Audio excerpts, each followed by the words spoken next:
Bienaventurados seréis cuando los hombres os aborrezcan y cuando os aparten de sí y os vituperen y desechen vuestro nombre como malo por causa del Hijo del Hombre. Gozaos en aquel día y alegraos, porque he aquí vuestro galardón es grande en los cielos, porque así hacían sus padres con los profetas. Mas ay de vosotros, ricos, porque ya tenéis vuestro consuelo.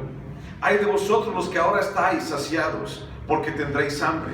Ay de vosotros los que ahora reís, porque lamentaréis y lloraréis.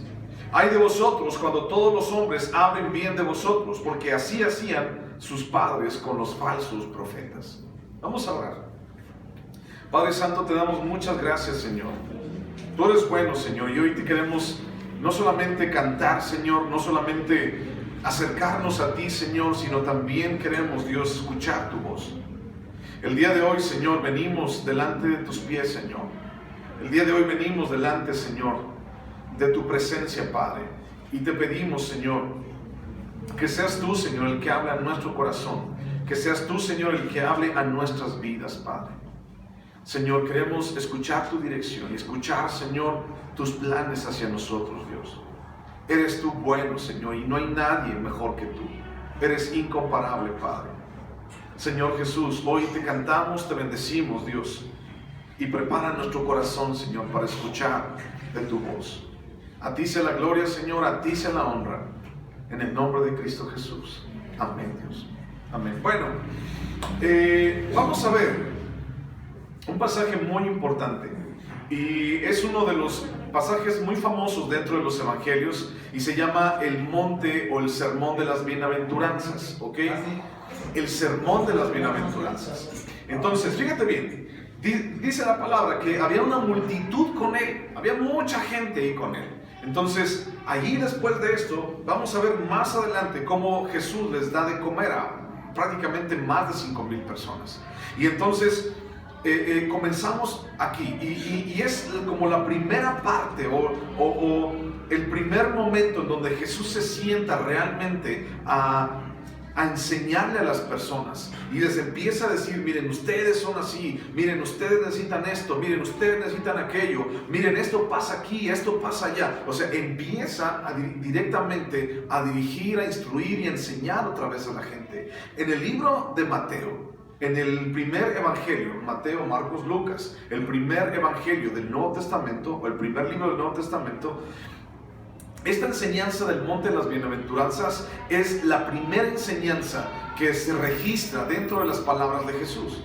Y entonces, después de haber, entrado en su ministerio, 30 años tenía Jesús cuando fue bautizado, y entonces Jesús empieza su ministerio y empieza a enseñar en diferentes aldeas, empieza a leer la palabra de Dios, como vimos, por ejemplo, en el capítulo pasado, como elige también a 12 de los hombres que fueron sus discípulos, sus apóstoles después. Y entonces empieza a enseñarles, y a partir de aquí es algo muy padre cómo Jesús empieza a mostrarles a las personas el reino de Dios.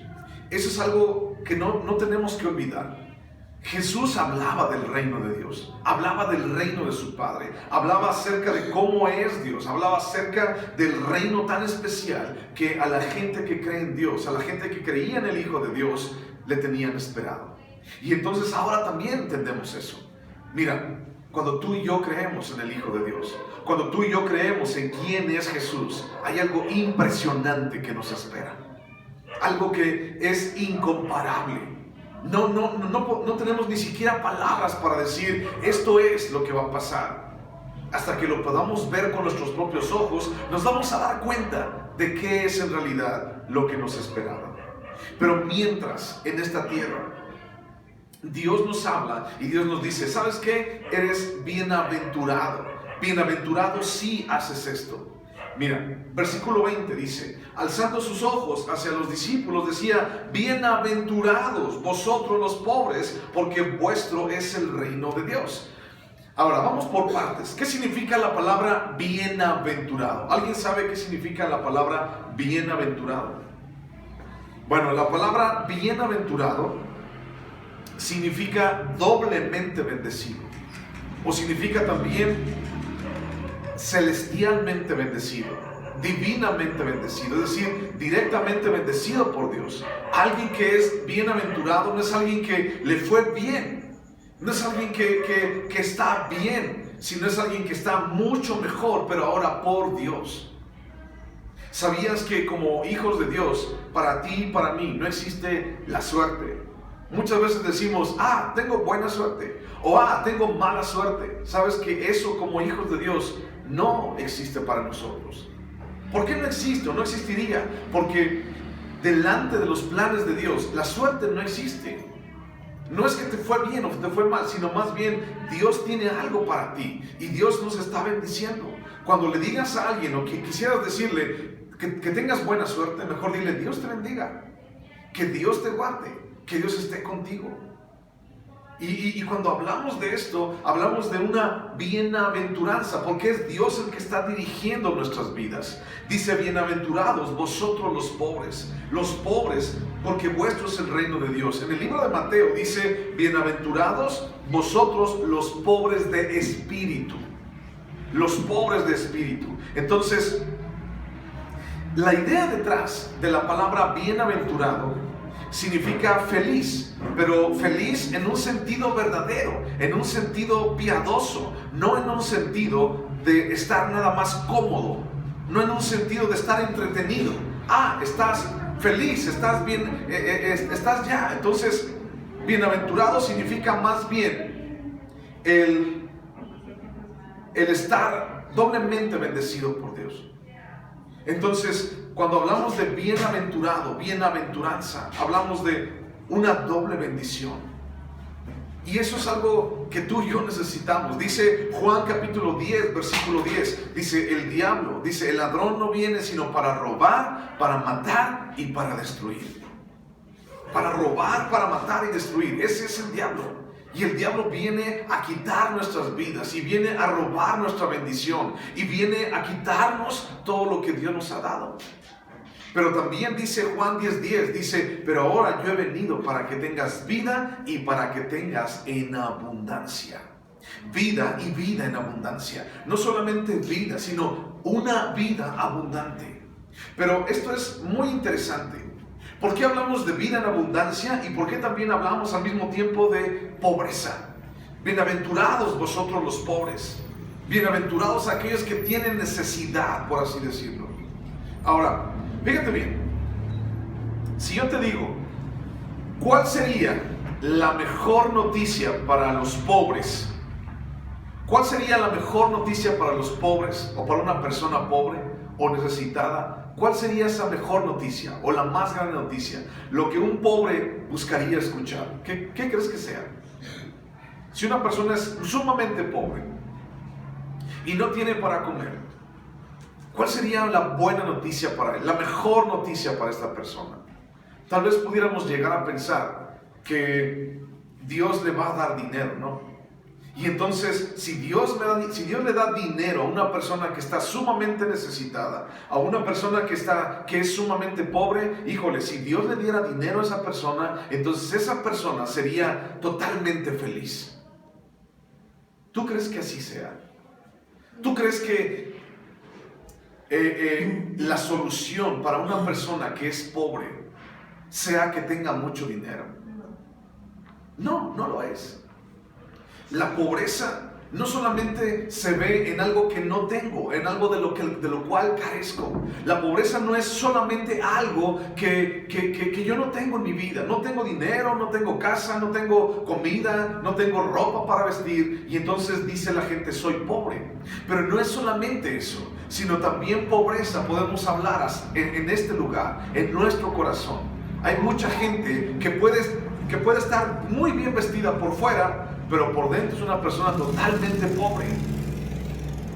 Hay gente que puede estar muy mal vestida por fuera, así con pobreza y puede carecer de muchas cosas, pero por dentro su corazón está enriquecido. Cuando hablamos de una riqueza espiritual y hablamos de que Dios quiere darnos esa riqueza, no tiene nada que ver con este mundo. Mira, ponle ahí una división a Lucas y vamos a buscar unos versículos.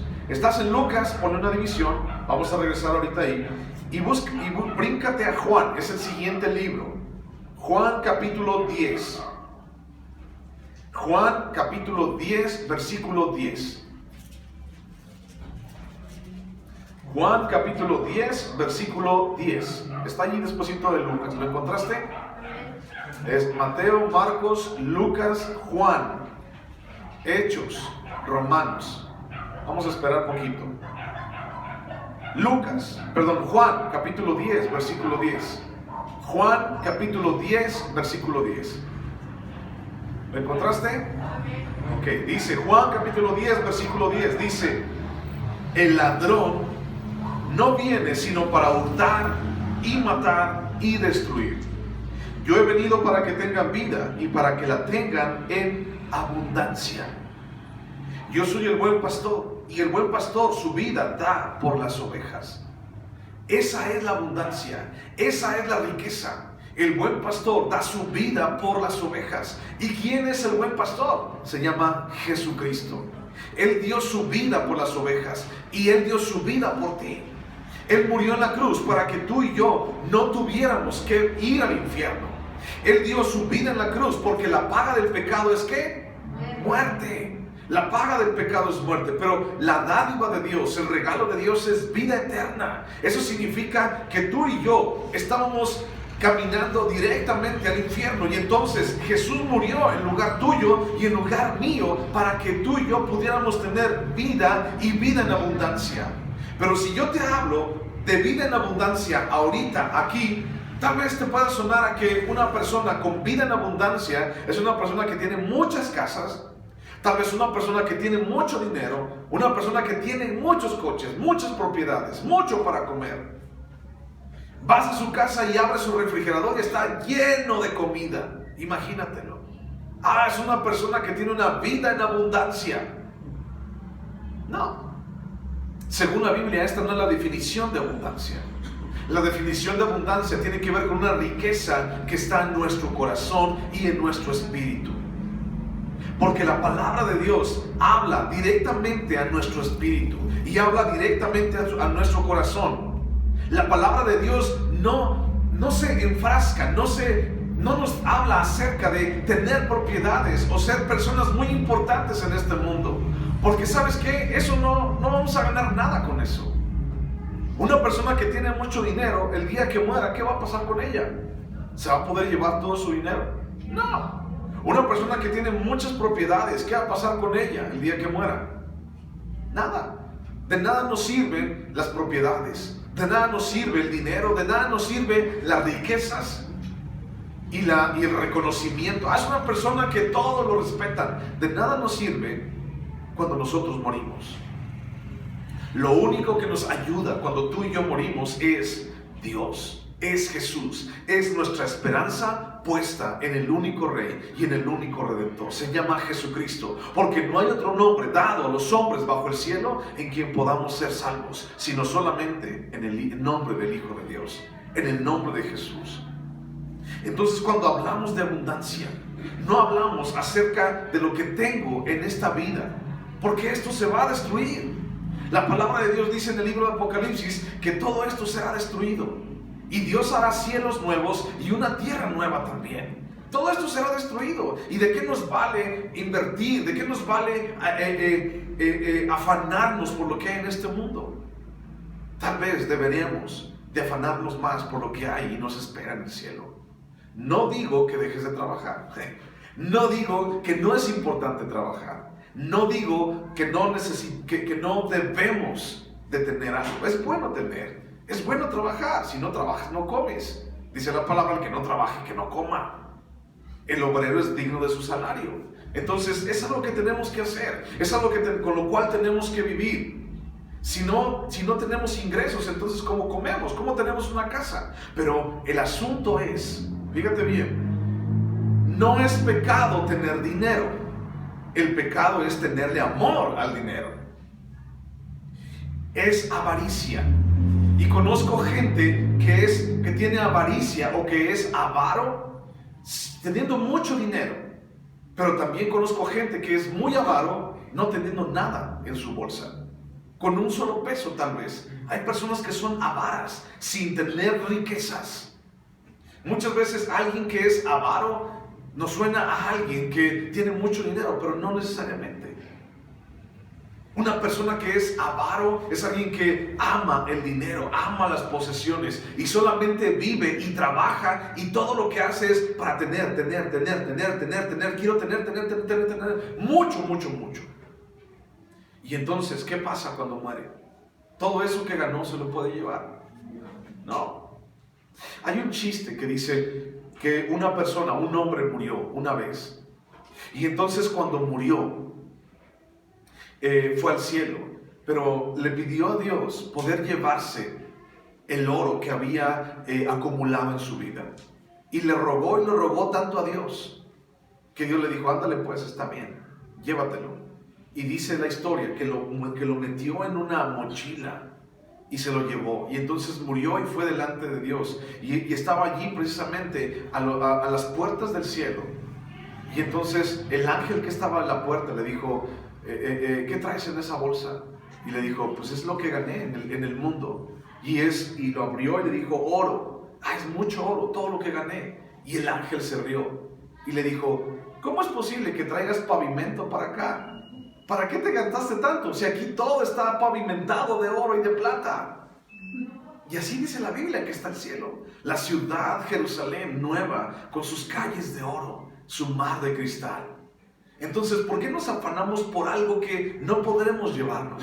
¿Por qué nos afanamos por algo que no trasciende? Lo único que nos ayuda, que trasciende y que está con nosotros es la esperanza en Cristo Jesús. Es lo único que nos podemos llevar. Regrésate a Lucas capítulo 6. Entonces dice, bienaventurados vosotros los pobres.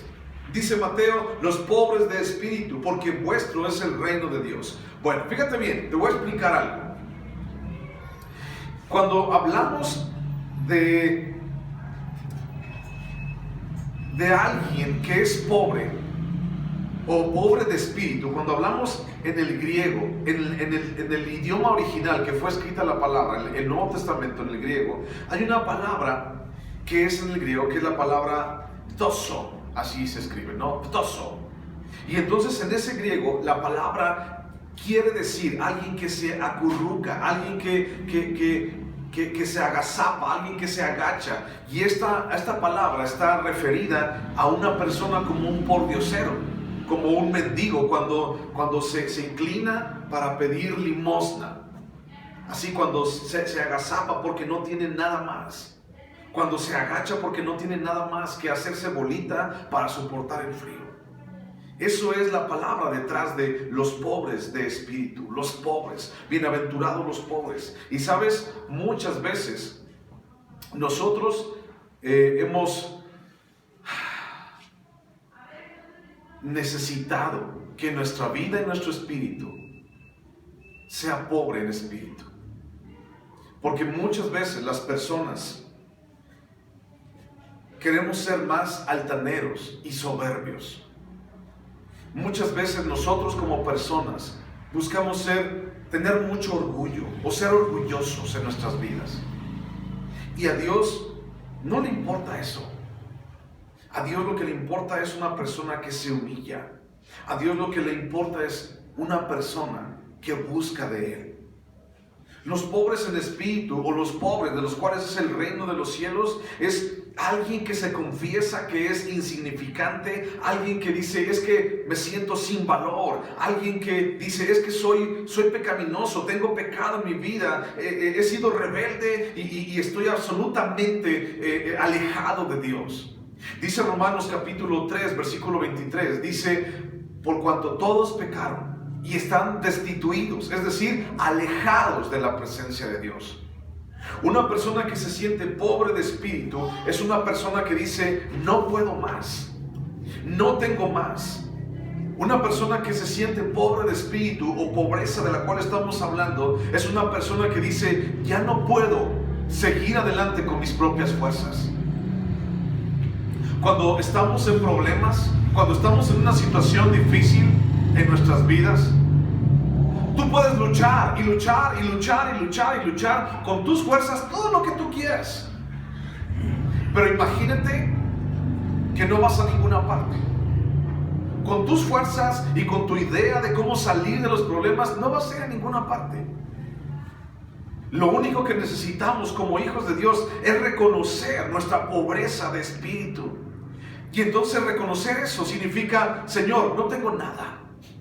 Señor, soy insignificante. Señor, todo lo que he tratado, Dios, no me ha salido, Padre. Todo lo que he tratado, Señor, no ha funcionado. Dios, no puedo seguir adelante. Señor, me declaro pobre delante de ti. Entonces, esta bienaventuranza de bienaventurados vosotros los pobres, porque vuestro es el reino de Dios, es el primer escalón. ¿Cuánta gente vive en una soberbia tan grande en sus vidas? Si sabes, por ejemplo, mira, a una persona que está batallando con alcohol o está batallando con drogas, pareciera ser que no, de verdad, pareciera ser que no. Pero uno de los pecados más grandes con los cuales batalla y con los cuales tiene que entregar delante de Dios es la soberbia. Caray. Una persona que está en un vicio, ¿es una persona soberbia? ¿Es una persona orgullosa? Sí. En primer lugar, porque ha dicho, cuando yo quiera, yo lo dejo. Y nunca lo ha dejado. O dice, si yo quiero, yo puedo dejarlo. O dice, es que no necesito ayuda. El primer peldaño, el primer escalón dentro de estas bienaventuranzas, dentro de esta plataforma que Dios nos está dando, es declararnos pobres de espíritu y decir, Señor, no puedo.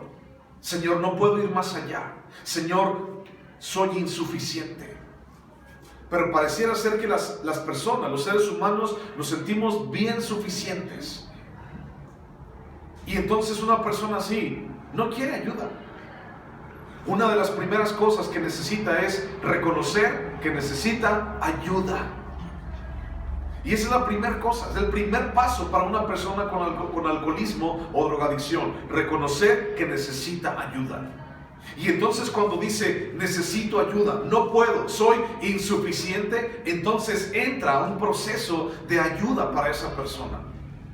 Pero podemos hablar de alguien que es alcohólico, o podemos hablar de alguien que es drogadicto, pero ¿sabes? También hay vicios en nuestro carácter. Podemos hablar acerca de orgullo, o acerca de falta de perdón. La falta de perdón es uno de los problemas más difíciles que como cristianos llegamos a tener. Alguien que no perdona es alguien que puede estar haciendo una raíz de amargura en su corazón. Alguien que no perdona, alguien que no quiere perdonar, y eso se llama orgullo. Alguien que no quiere perdonar. Es que, pastor, usted no sabe lo que me hizo. Sí, pero la Biblia dice que tienes que perdonar. Pastor, pero usted no sabe cuánto me lastimó. Sí, pero la Biblia dice que tienes que perdonar. Pero pastor, usted no sabe cuánto daño me hizo. Sí, pero la Biblia dice que tienes que perdonar. Ay, no, yo no quiero venir. Ay, no, yo no quiero leer nada. Porque me dice que tengo que perdonar. Algo que no quiero hacer. No quiero perdonarlo. El no dar perdón es como si tú quisieras tomarte veneno o te tomaras veneno queriendo que la persona que te hizo daño se muriera. ¿Tú crees que eso es posible? O sea, esa persona me hizo daño. Y como me hizo daño y lo odio tanto, y como esa persona me hizo daño y me hizo tanto daño y ya no quiero volver a verla y siempre se me pone enfrente, odio a esa persona, entonces para que esa persona se muera, para que esa persona le vaya mal, me voy a tomar esta botella de veneno, toda completita. ¿Es eso lógico? Claro que no es lógico. No es lógico, pero eso es lo que pasa cuando tú y yo no perdonamos. Cuando tú y yo decimos, es que no quiero perdonar a esa persona, estamos atesorando veneno en nuestro corazón. De una manera tan impresionante, mi hermano. Hay gente con un corazón tan inyectado de odio, de amargura y de falta de perdón, que no deja que fluya el Espíritu Santo en sus vidas. Contrista al Espíritu Santo en sus vidas. Y eso no nos conviene. Y eso estamos hablando, por ejemplo, de una adicción y ahora de un problema de carácter. Pero también hay situaciones espirituales, como por ejemplo idolatría o hechicería. Son situaciones las cuales nos llevan a ti y a mí a estar bien apartados de Dios. Y hay gente que prefiere confiar en un mono de yeso que en el Dios verdadero. Y aunque tú le digas, mira, aquí está en este versículo, mira, aquí está en este otro, mira, aquí está, dice que tienen ojos pero no ven, y tienen manos pero no palpan, y tienen pies pero no caminan. Aquí lo dice la palabra de Dios. Y luego si te vas acá en Éxodo, en los 10 mandamientos dice, no te inclines delante de ellos. Ay, sí, pues sí, pero no, yo quiero seguir acá con lo mío. Tú tu religión y yo la mía. ¿Te han llegado a decir eso?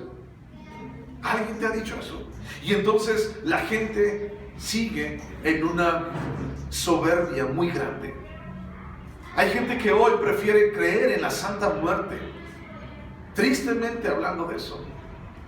Porque es que la Santa Muerte sí les da todo lo que ellos quieren. Sí les otorga todo lo que ellos piden. Pero como Dios no se los da, entonces mejor le creo a la Santa Muerte, aunque me vaya al infierno, pero le creo a la Santa Muerte. Prefiero estar bien aquí en la vida a ser un pobretón y a no tener nada y morirme sin nada. Ten mucho cuidado con eso. La Santa Muerte es un demonio muy poderoso que destruye vidas y ya no se esconde. El diablo ya no se esconde para destruir la vida de las personas. Ya lo hace a la luz del día. Prácticamente. Y es algo muy triste. Entonces, alguien que es pobre de espíritu es alguien que dice, Señor, necesito. Y todos podemos comenzar aquí. Señor, necesito de ti. Todos podemos ser pobres de espíritu, porque no es lo que tengo, sino lo que no tengo. Ese es el primer punto de contacto entre mi alma y Dios. No es lo que ya tengo, sino lo que no tengo. ¿Y qué es lo que tú no tienes? Bueno, no estamos hablando de dinero ni de posesiones. Estamos hablando de ayuda, de bendición, de bienestar en Dios. Es algo que a lo mejor no tenemos. ¿Tienes paz realmente en tu vida? Dios quiere que tengas paz, porque de ellos es el reino de los cielos. Y dijo Jesús, bienaventurados los pobres, porque de ellos es el reino de los cielos. Alguien que se humilla delante de Dios, alguien que dice, Señor, aquí estoy. Alguien que dice, Dios, ayúdame. Es alguien que llega a Jesús y dice, Señor, yo quiero ese reino de los cielos. Si Dios es infinito y Dios es hermoso y no hay nada comparable con Él, con Dios, entonces imagínate cómo es su reino. Es infinito, inmensamente rico, y de ellos es el reino de los cielos. Mira, ahí estás en Lucas y vete adelantito. Estás en Lucas y busca un libro que se llama Efesios, ¿ok? Ahí adelantito de Lucas, luego sigue Juan, Hechos, Romanos, Corintios, luego sigue Gálatas y luego sigue Efesios.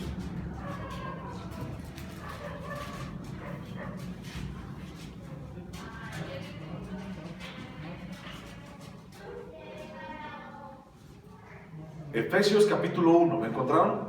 Efesios capítulo 1. Los números grandes es el capítulo, los números pequeños es el versículo. Efesios capítulo 1, versículo 3. Efesios 1:3 dice, bendito sea el Dios y Padre de nuestro Señor Jesucristo, que nos bendijo con toda bendición espiritual en los lugares celestiales, según en Cristo, según nos escogió en Él antes de la fundación del mundo, para que fuésemos santos y sin mancha delante de Él, en amor, habiéndonos predestinado para ser adoptados hijos suyos por medio de Jesucristo, según el puro afecto de su voluntad, para alabanza de la gloria de su gracia, con la cual nos hizo aceptos en el amado, en quien tenemos redención por su sangre, el perdón de pecados, según las riquezas de su gracia, que hizo sobreabundar para con nosotros en toda sabiduría e inteligencia, dándonos a conocer el misterio de su voluntad, según su beneplácito, el cual se había propuesto en sí mismo, de reunir todas las cosas en Cristo, en la dispensación del cumplimiento de los tiempos, así las que están en los cielos como las que están en la tierra. En él, versículo 11, en él asimismo tuvimos herencia, habiendo sido predestinados conforme al propósito del que hace todas las cosas según el designio de su voluntad, a fin de que seamos para alabanza de su gloria, nosotros los que primeramente esperábamos en Cristo. Dice que hemos recibido una herencia. ¿Alguna vez a ti te ha llegado una herencia? Y si nunca te ha llegado, ¿te gustaría que algún día te llegara una herencia? A lo mejor dices, sí, estaría padre, ¿no? Que me llegue una herencia. No sé de quién, pero que me llegue una herencia, ¿no? No me caería mal. Pero es algo que a lo mejor los seres humanos buscan o buscamos. Ah, wow, qué padre, una herencia. Haría esto, haría aquello. Pero imagínate que tú y yo ya tenemos una herencia. Y entonces podemos reclamar esa herencia. Podemos decir, Señor, quiero esa herencia. Sin embargo, esa herencia no está aquí en la tierra. Esa herencia tiene que ver con el cielo. Porque dice que somos bendecidos espiritualmente con toda bendición espiritual en los lugares celestiales. Entonces yo no soy pobre. Y si tienes a Jesús en tu corazón, tú tampoco eres pobre. No hay nadie pobre si tenemos a Cristo en nuestra vida y en nuestro corazón. Porque el reino de Dios es nuestro. Porque mío es el reino de Dios. Porque la herencia, tú eres parte de esa herencia espiritual en Cristo Jesús. Y Él te la ha dado, te la ha otorgado, te la ha regalado a ti. Y tenemos una esperanza viva, una esperanza eterna que trasciende aún después de la muerte. Y esa esperanza tiene que ver no con oro, ni plata, ni piedras preciosas. Tiene que ver con una vida eterna en la cual esperamos en Él. Tú y yo somos realmente ricos. Tal vez por fuera no tengamos ni siquiera una apariencia de rico, pero tú sabes que aquí adentro Dios te ha bendecido, Dios te ha dado paz, y lo que nos espera allá arriba, mi hermano, es algo incomparable. No hay forma de poder describirte lo que hay allá arriba para ti y para mí. Pero es una herencia celestial, una herencia incontaminable, una herencia inmarcesible, es decir, que no se marchita, una herencia eterna. ¿Cuánto te puede durar una herencia que alguien te da? ¿1 año, 2 años, 10 años? El dinero se acaba, ¿cierto? Y a veces la gente se lo acaba bien fácil. ¿Han escuchado, por ejemplo, ustedes historias de hombres, por ejemplo, los cuales, de esos señores de antes que trabajaron durante toda su vida para tener un patrimonio, y de repente un día mueren y le dejan de herencia a uno de sus hijos, y todo lo que el Señor trabajó y todo lo que el Señor ganó, uno de los hijos o los hijos se lo acabaron en bien poquito tiempo? ¿Te ha tocado escuchar una de esas historias? ¿Verdad que sí? Y tal vez hemos llegado a decir, híjole, ¿por qué lo hicieron? Lo hubieran hecho mejor, yo hubiera hecho otra cosa, ¿no? Yo tal vez lo hubiera gastado en otra cosa. ¿Para qué se lo gastaron? En puras fiestas, y en puro vino, y en puro rock and roll, ¿no? ¿Por qué se lo gastaron? Y entonces decimos, ¿por qué hicieron eso? Se gastaron la herencia de su padre. Mi padre podría dejarme una herencia. Mi padre es mecánico de motos. ¿Y sabes qué me va a dejar de herencia? Pues puras motos.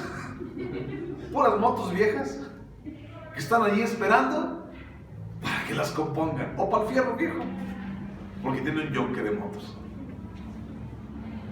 Pero yo no espero la herencia de mi padre en la tierra, porque ni él ni yo somos ricos aquí en la tierra, y yo no tengo nada que dejarle como una herencia física de dinero a mis hijos el día que yo muera. No tengo nada, nada es mío. Pero sabes, hay una herencia muy grande que yo le puedo dejar a ellos, o que mi padre me puede dejar, y es la esperanza de confiar en Dios con todas nuestras fuerzas, con todo nuestro corazón. Y es algo que yo estoy tratando de hacer con mis hijos cada día, dejarles esa herencia de confiar, de buscar, de amar al único Rey y al único Salvador, que se llama Jesús. Cuando tú te sientas así, sabes, Dios ya te ha bendecido. eres rico en Él. Y Dios te ha dado una herencia que ni siquiera te imaginas. Vamos a orar, ¿de acuerdo? Ahí en tu lugar. Cierra tus ojos, por favor. Cierra tus ojos y vamos a orar.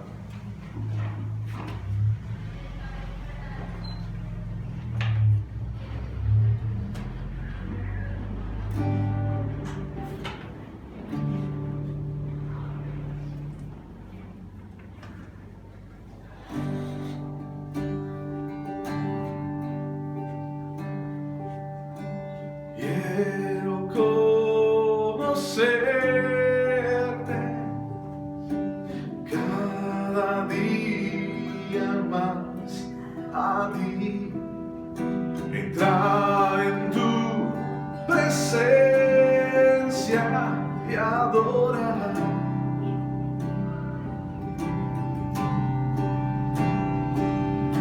Revélanos tu gloria, deseamos ir mucho más en ti. Queremos tu presencia, Jesús.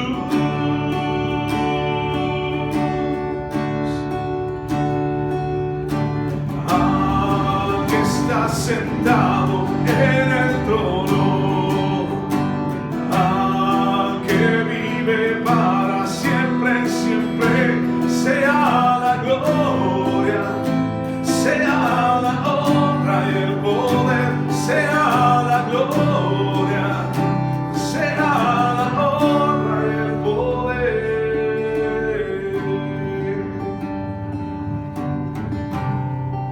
Señor, el día de hoy, Padre, hemos aprendido que somos ricos en ti.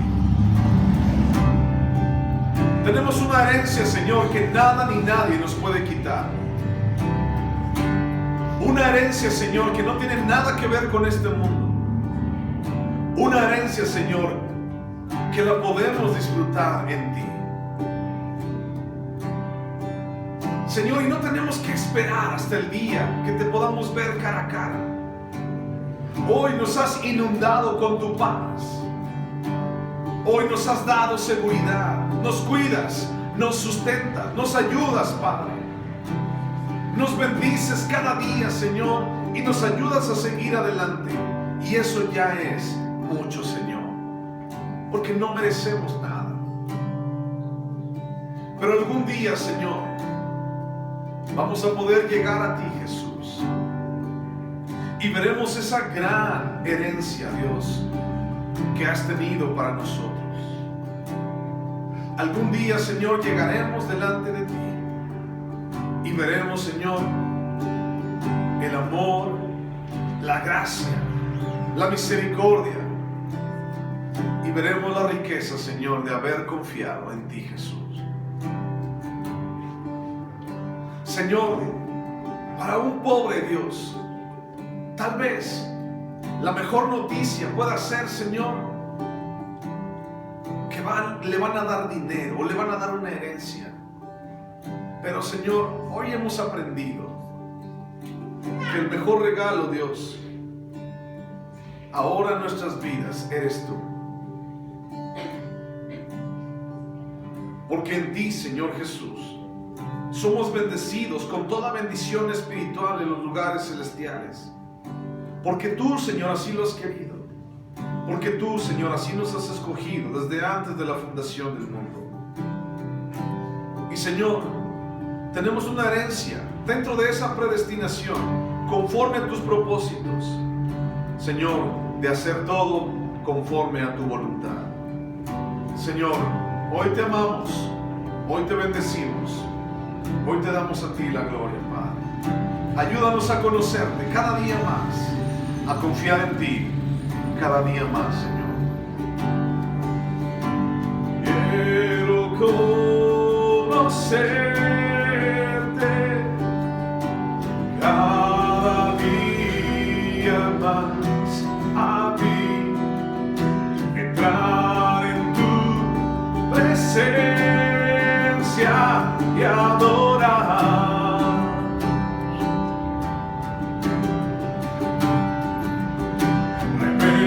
Révélanos tu gloria. Deseamos ir mucho más en ti. Queremos tu presencia, Jesús.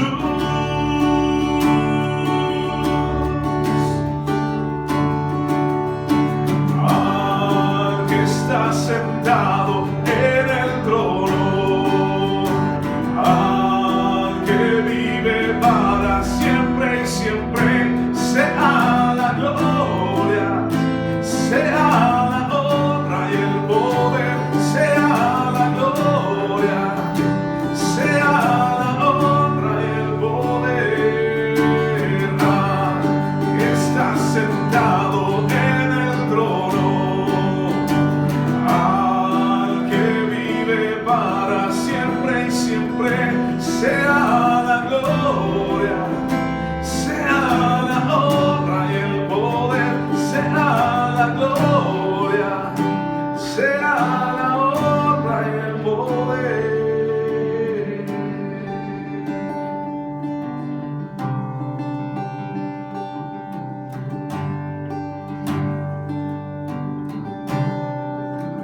Gracias te damos, Señor, por este día, Padre, y por este momento en el cual nos regocijamos en ti. A ti sea la gloria, Señor. Llévanos cada día a reconocer nuestra pobreza espiritual delante de ti, Señor. A reconocer que te necesitamos. A reconocer, Señor, que no somos nada sin ti. A ti sea la gloria, Padre. En el nombre de Jesús. Amén, Dios. Amén. Pues muchas gracias por estar aquí.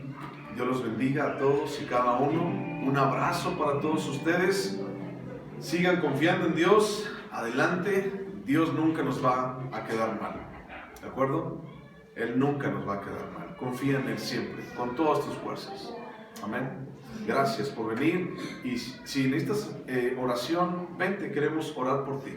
Acércate, por favor. Queremos orar por ti. Gracias.